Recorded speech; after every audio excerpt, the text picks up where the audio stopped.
చెప్పి మరి కొడుతోంది ఇరాన్. దుబాయ్ పైన ఇరాన్ మిస్సైల్స్ వర్షం కురిపిస్తోంది.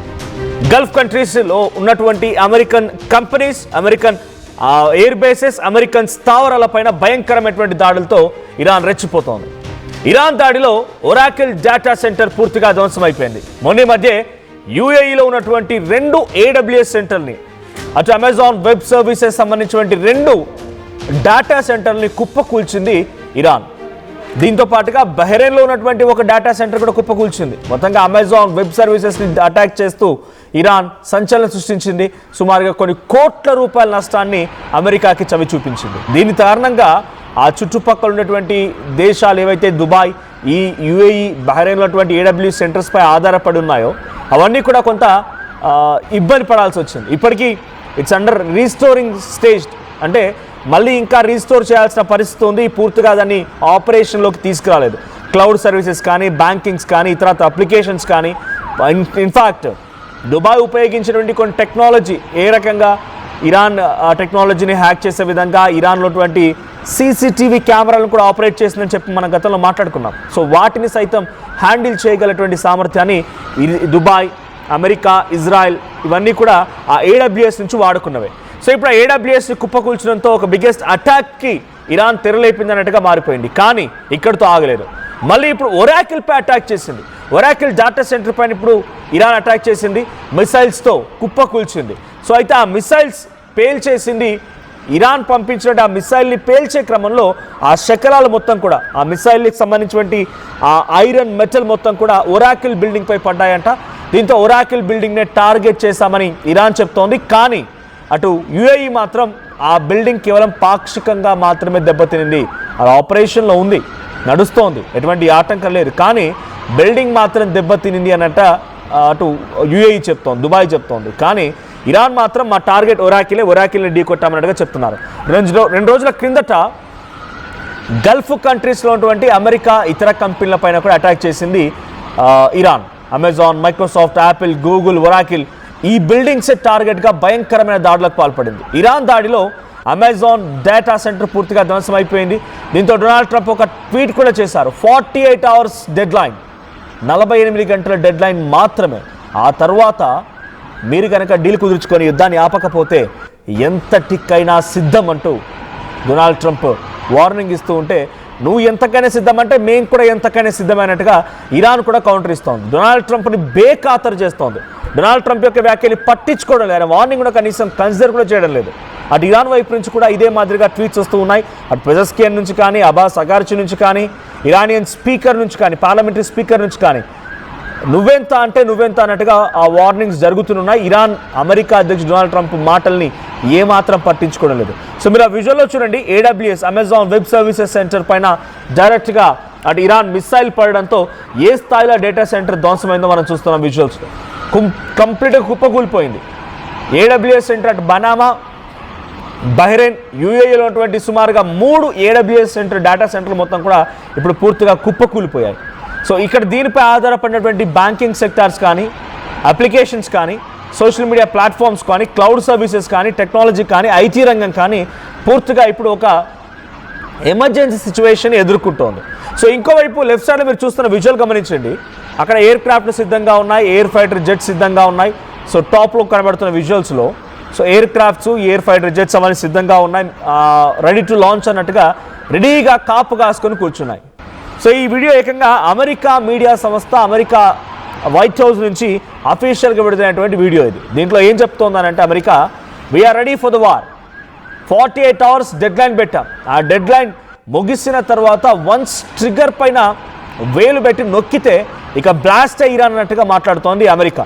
సో అవే అమెరికా విడుదల చేసిన విజువల్స్. సో ఇవన్నీ కూడా ఆల్రెడీ సిద్ధంగా ఉన్నాయి. ఏ క్షణమైనా ఈ ఫైటర్ జెట్స్ ఇరాన్పై రంగంలోకి దిగచ్చు.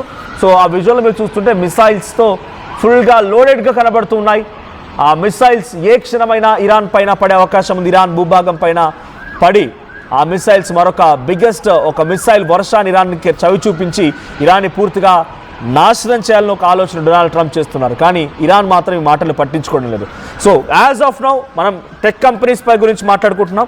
టెక్ కంపెనీస్ అయినటువంటి Amazon web services and Oracle పైన ఇప్పుడు ఇరాన్ చేసిన అటాక్ కారణంగా అటు ఓన్లీ ఇరాన్ చేసిన అటాక్ కారణంగా ఇటువైపు ఉన్నటువంటి అమెజాన్ వెబ్ సర్వీసెస్ 3 నష్టపోయాయి. ఆ మూడింటితో వాల్యూ సుమారుగా 30,000 కోట్ల పైచిలుకు, 30,000 కోట్ల పైచిలుకు ఆ మూడింటి వాల్యూ.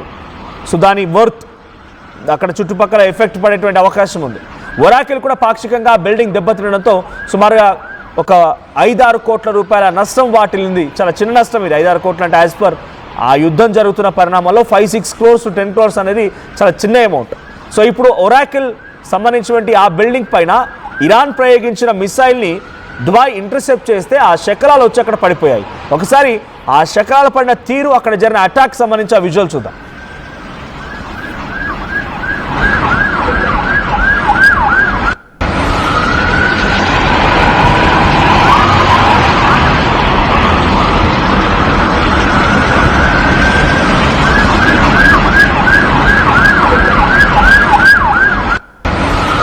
అలా వచ్చిన మిసైల్ని దుబాయ్ వైపు నుంచి ఇంటర్సెప్ట్ చేశారు.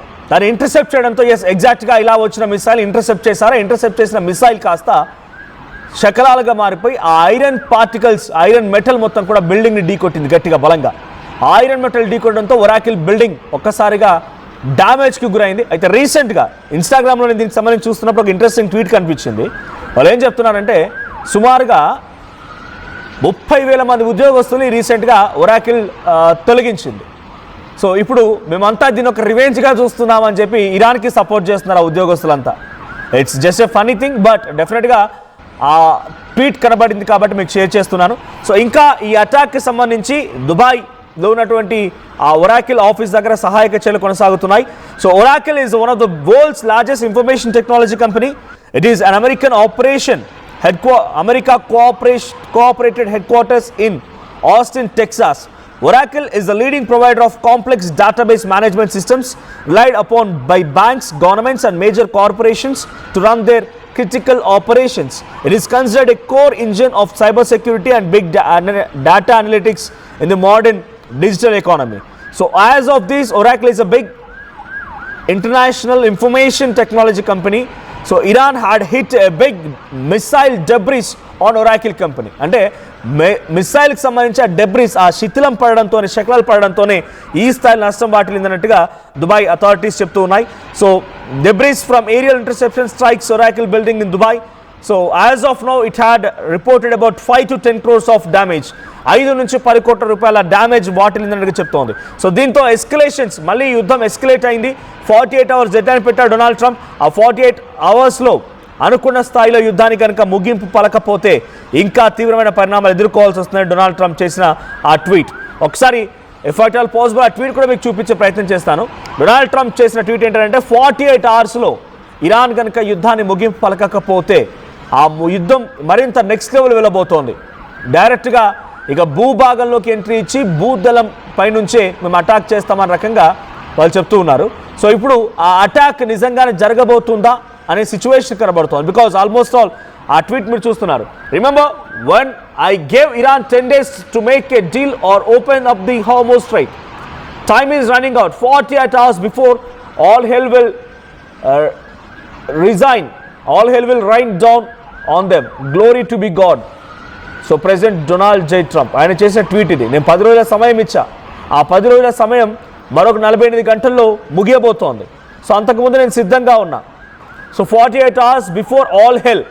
సో నరకానికి ఇంకా కేవలం 48 గంటలు మాత్రమే, నరకానికి కేవలం 48 గంటలు మాత్రమే అనేటువంటి ఒక ట్వీట్ని ఆయన చేశారు. సో 48 hours ఆయన చెప్తున్నట్టుగా చాలా సివియర్ యుద్ధం ఉండబోతుంది అనేది మాత్రం చాలా స్పష్టంగా అర్థమవుతోంది. కానీ ఇరాన్ మాత్రం ఆయన ట్వీట్ని ఏ మాత్రం పట్టించుకోవట్లేదు. నథింగ్, వి నెవర్ కేర్ అంటున్నారు వాళ్ళు. అసలు అవసరమే లేదంటున్నారు. పట్టించుకోమని రకంగా కొట్టిపారేస్తున్నారు. If you are in such a ideology of attacking Iran, we will also retaliate అని చెప్పి ఇరాన్ చెప్తోంది. మేము అంతకంటే ఎక్కువగా దాడి చేయబోతున్నాం, చూసుకుందాం నువ్వు నేను అన్నట్టుగా ఇరాన్ కూడా భావిస్తోంది. సో డొనాల్డ్ ట్రంప్ ట్వీట్ చూస్తూ ఉంటే చాలా ఎక్స్ట్రీమ్ యుద్ధం జరగబోతున్న పరిణామాలు కనబడుతూ ఉన్నాయి. టెక్ కంపెనీస్ పూర్తిగా దెబ్బతినిపోయాయి. టెక్నాలజీ పూర్తిగా నాశనం అవుతోంది. గల్ఫ్ కంట్రీస్లో ఇంకా భయంకరమైనటువంటి దాడులకి ఇరాన్ తెరలేపే అవకాశం ఉంది. ఈ 48 గంటల పాటుగా పూర్తిగా అమెరికా చేసినటువంటి ఐడియాస్ని, అమెరికా ఎగ్జిక్యూట్ చేయబోతున్నటువంటి ప్లాన్స్ని కూడా క్రాక్ చేసి వాటిని సైతం ఇరాన్ కుప్పకూల్చే అవకాశం కూడా ఉంది. సో ఒకసారి ఒకవైపు ట్వీట్ చూస్తున్నారు రైట్ సైడ్లో మీరు డౌన్ బాక్స్లో, లెఫ్ట్ సైడ్లో చూడండి ఆ ఫైటర్ జెట్స్ సిద్ధంగా ఉన్నాయి. ఆ fighter jets ready to launch అన్నట్టుగా సిద్ధంగా ఉన్నాయి. ట్రిగర్ పై వేలు పెట్టి సిద్ధంగా ఉన్నాయి. వన్స్ ట్రిగర్ నొక్కితే ఈ ఫైటర్ జెట్స్ మొత్తం కూడా ఇరాన్ గగనతలం పైకి వచ్చి ఇరాన్ని తునాతునకలు చేయబోతున్నాయని రకంగా అమెరికా ఈ ట్వీట్ చేసింది. సో అమెరికా ఇరాన్ డైరెక్ట్గా యుద్ధ క్షేత్రంలోకి దిగితే 48 అవర్స్ ఉండబోతోంది. 48 అవర్స్లో ఆ యుద్ధ క్షేత్రం మొదలు కాబోతోంది. భయంకరమైనటువంటి యుద్ధాన్ని ప్రారంభిస్తానని డొనాల్డ్ ట్రంప్ హెచ్చరికలు జారీ చేస్తున్నారు. ఈ 48 అవర్స్ తర్వాత ఇరాన్ అమెరికా డైరెక్ట్గా యుద్ధంలోకి దిగబోతున్నాయి. సో ఈ యుద్ధంలోకి దిగిన తర్వాత ఎవరు గెలిస్తే బాగుంటుంది? ఇక ఫిట్ ఆల్ నిన్న ఒక వార్త చెప్పాను మీకు నేను. ఇండియా అనేటువంటి ఒకే ఒక దేశం ఆల్టర్నేటివ్ కనబడుతోంది. అటు గల్ఫ్ కంట్రీస్ కానీ అమెరికా కానీ ఇరాన్ కూడా ఇండియానే కోరుకుంటోంది టు డీఎస్కలేట్, యుద్ధాన్ని విరమింపజేయడానికి, యుద్ధాన్ని ఆపడానికి ఇండియాను మాత్రమే వేదికగా కోరుకుంటున్నారు. ఇఫ్ ఎట్ ఆల్ అది నిజంగా ఎగ్జిక్యూట్ జరిగితే ఇండియా దానికి శాశ్వత పరిష్కారం చూపించే అవకాశం ఉంది. ఈ యుద్ధానికి కొంత ముగింపు పలకడానికి ఆసక్తి కానీ ఆ యొక్క సిచ్యువేషన్ రాబోతోంది. కానీ ఒక అది కనుక జరగకపోయినట్టయితే యుద్ధం డెఫినెట్గా 100% 48 గంటలు దాటిన తర్వాత భయంకరమైనటువంటి యుద్ధం జరగబోతోంది. ఈ యుద్ధంలో ఎవరు గెలిస్తే బాగుంటుందో కామెంట్ చేయండి. డొనాల్డ్ ట్రంపా లేదా ఇరానా? ఎవరు గెలిస్తే బాగుంటుంది? మీ అభిప్రాయాన్ని కామెంట్ చేసే ప్రయత్నం చేయండి.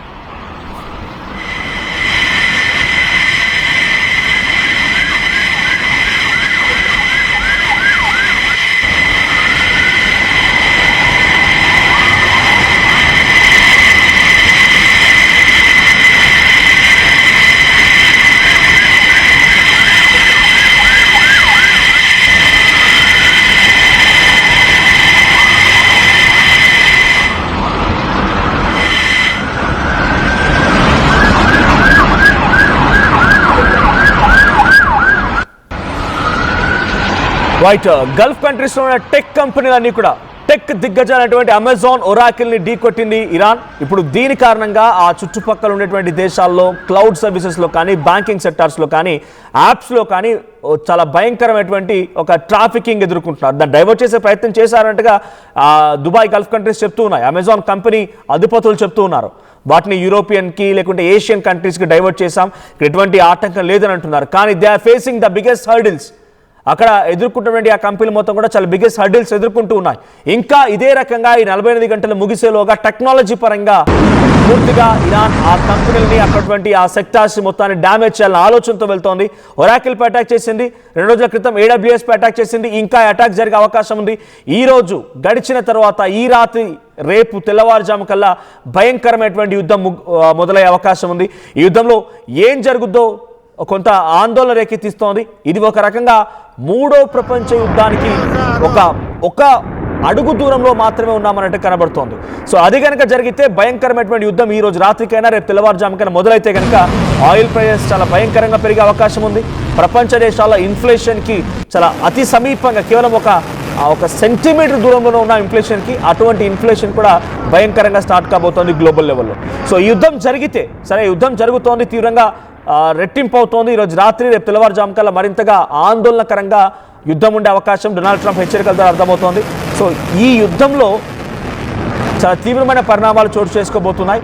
సో అటు ఎవరు గెలిస్తే బాగుంటుంది, ఎవరు గెలిచినా కూడా ఒక భయానకమైనటువంటి వాతావరణం అయితే గ్లోబల్ లెవెల్లో ఫేస్ చేయాల్సిన పరిస్థితి.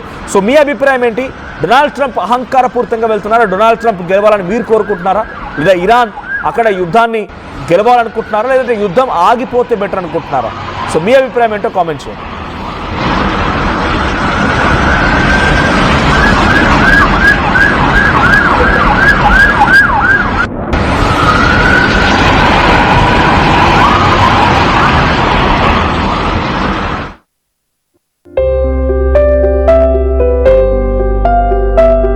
చిన్న చిన్న ఆనందాలు 35 ఏళ్లుగా నా జీవితంలో లేవు. 35 ఏళ్లుగా నేను డైపర్లలో బ్రతికాను. 6 సెంటీమీటర్ల ఫిస్టులా నా మూత్రాశయంలో లీక్ కారణమైంది. ఎవరూ నాకు సహాయం చేయలేకపోయారు. AINUలో వైద్యులను కలిసే వరకు. అక్కడ వారు రోబోటిక్ శస్త్రచికిత్సతో నాకు పరిష్కారం ఇచ్చారు. వారు నా ఆత్మవిశ్వాసాన్ని కూడా తిరిగిచ్చారు. Precision care makes it possible. The Center for Robotic Surgery at AINU